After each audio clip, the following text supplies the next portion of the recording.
शादी शादी वगैरह में तू बस सलाद वगैरह ही खाकर अपना गुजारा किया कर। जरा देख दुल्हन की तरह कितनी फिट और सुंदर है, और एक तू है खा खा कर तूने अपना ढसरा ही बिगाड़ रखा है। कोई भी लड़की तेरी उम्र में इतनी मोटी नहीं होती। अगर तूने अपने वजन का कुछ नहीं किया तो तुझसे शादी करने के लिए कोई भी लड़का हामी नहीं भरेगा। माँ, आप घर में तो मेरी हर चीज पर रोक टोक लगाती ही हो, कम से कम मुझे दावत में तो खाने ही दो ना, मैं घर जाकर एक्सरसाइज कर लूंगी। बिल्कुल नहीं, सिर्फ इस लड्डू की खुशबू से ही काम चला ले, तुझे खाने के लिए सिर्फ ये गाजर मूली ही मिलेंगे। और हाँ, एक और बात, अगर मैंने किसी को भी मुझे ये बताते या सुनते हुए देखा कि इन पकवानों के आसपास भी तू भटकी, तो फिर देखना मैं तेरा क्या हाल करूंगी। ठीक है माँ, मैं बस इन मिठाइयों की खुशबू से ही काम चला लूंगी।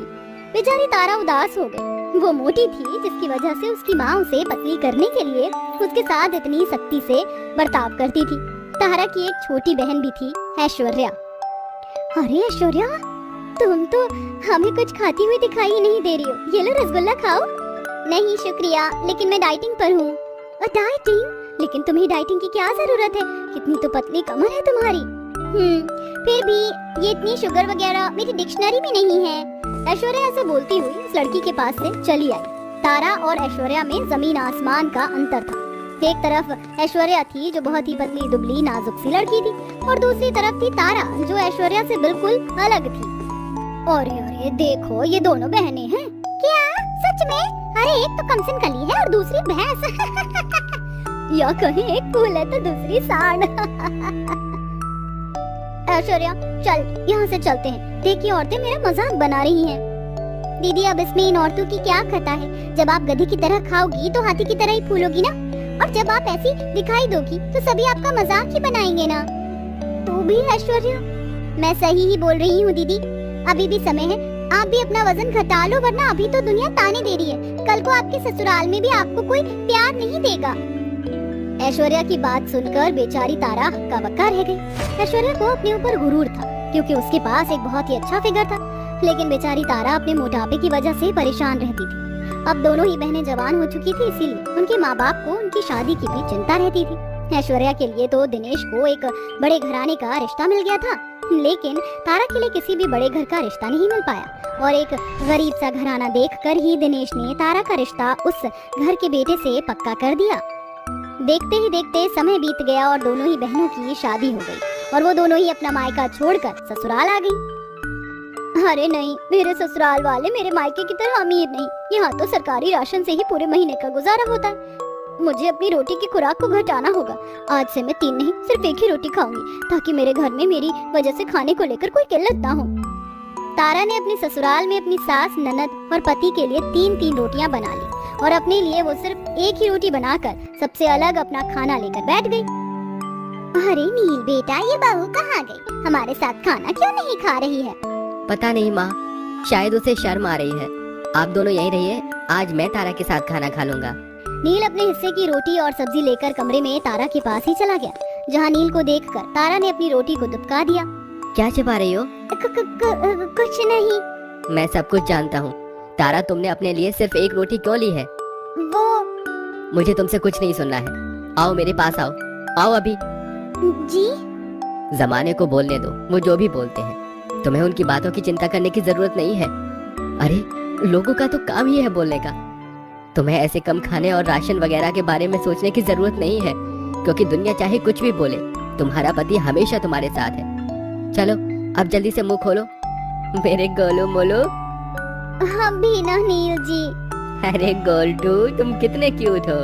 तारा ने जो सोचा भी नहीं था, उसे अपने ससुराल में वो प्यार मिल रहा था, और दूसरी तरफ ऐश्वर्या की ससुराल में। ये सब क्या है ऐश्वर्या? अभी तो तुमने ब्रेकफास्ट किया था, फिर अब ये क्या खा रही हो? युग जी, ब्रेकफास्ट किए हुए तो मुझे घंटों हो गए हैं, और अब मैं दोपहर का खाना खा रही हूँ। ओह गॉड, जरा अपनी हालत देखो, कितना बेडौल शरीर हो गया है तुम्हारा, और ऐसी हालत में तुम ये ऑयली फूड कैसे खा सकती हो? रखो, इस खाने को यहीं रखो। लेकिन खाने में तो थोड़ा बहुत तेल डलता ही है। ओह गॉड, देखो ऐश, मैं तुम्हें बता रहा हूँ, अब से तुम सारा टाइम डाइटिंग पर रहोगी। ब्रेकफास्ट में सिर्फ 1 सेब, दोपहर के खाने में कच्ची सब्जियां, और शाम में सिर्फ प्रोटीन स्मूदी, ओके? और इससे आगे भी कुछ भी नहीं सुनूंगा मैं। ऐश्वर्या से ऐसे बोलकर उसके पति ने उसके हाथ से खाने की प्लेट को छीन लिया। तुम अब खाना नहीं खाओगी, बस। युग ऐश्वर्या के हाथों से खाने की प्लेट छीन कर ले गया। बेचारी ऐश्वर्या पतली दुबली होने के बाद भी अपने पति के दिल में जगह नहीं बना पाई थी और तारा मोटी होते हुए भी अपने पति के दिल पर राज कर रही थी। ऐसे ही 1 महीने का समय बीत गया और दोनों ही बहनों के माँ बाप ने 1 महीने बाद अपनी बेटियों के दामादों के साथ दावत की। आज मेरी दोनों बच्चियां आएंगी, मैं ऐश्वर्या और तारा की पसंद की सारी चीजें बनाऊंगी। ममता बड़े मन से पकवान बना रही थी और कुछ ही देर में तैयार होकर ऐश्वर्या और उसका पति ममता के घर पहुंच गए। आजा मेरी बच्ची, दामाद जी आप भी आइए। अरे ऐश्वर्या तुझे क्या हो गया बच्चे, तू तो और भी ज्यादा पतली हो गई। बस पूछो मत माँ। सासू माँ, पतला ही अच्छा होता है। युग ऐसे बोलता हुआ ऐश्वर्या को अंदर ले गया। कुछ ही देर में वहाँ तारा और नील भी पहुँच गए। माँ आजा मेरी मोटो। आइए दामाद जी, अंदर ऐश्वर्या और युग बैठे हुए, आप दोनों भी वहीं चले जाओ। ममता ने तारा और नील को भी ऐश्वर्या और युग के पास ही भेज दिया और फिर वो उन सभी के लिए नाश्ता लेकर आई। ये लीजिए। अरे ऐश्वर्या, हाँ तू पीछे क्यों बैठ गई है? हाँ माँ मैं ले लूंगी। खाओ तारा। ये सब खाऊंगी तो और मोटी हो जाऊंगी। मैंने कितनी बार बोला है, बेकार की बातें मत सोचा करो, और तुम चाहे कैसी ही क्यों ना हो जाओ, मैं हमेशा तुम्हें प्यार करूंगा। ये लो आ करो। नील अपने हाथों से तारा को खिलाने लगा। अपनी बड़ी बहन को इतना प्यार मिलता देख ऐश्वर्या की आंखें भर आईं और उसकी आंखों से आंसुओं का झरना बहने लगा। क्या हुआ ऐश्वर्या? जिस प्यार की तलब मैंने भी रखी हुई थी वो प्यार आपको मिल रहा है दीदी। अपने पति की नजर में अच्छा बनने के लिए मैंने क्या कुछ नहीं किया, लेकिन मेरे पति को मेरा आपा कभी अच्छा ही नहीं लगा। ऐश्वर्या ने रोते हुए अपने मायके में पूरी बात बता दी। उसे ऐसे रोता देख युग को भी अपनी ज्यादती का एहसास हो रहा था। फर्क इससे नहीं पड़ता कि तुम्हारी पत्नी मोटी है या पतली, फर्क पड़ता है कि उसका चरित्र कैसा है। कल को अगर तुम्हारे ऐसे बर्ताव की वजह से ऐश्वर्या को कुछ हो गया तो क्या तुम खुद को माफ कर पाओगे? इसीलिए अपनी पत्नी को हमेशा खुश रखो, समझे? मैं तुम्हारी बात को समझ रहा हूँ।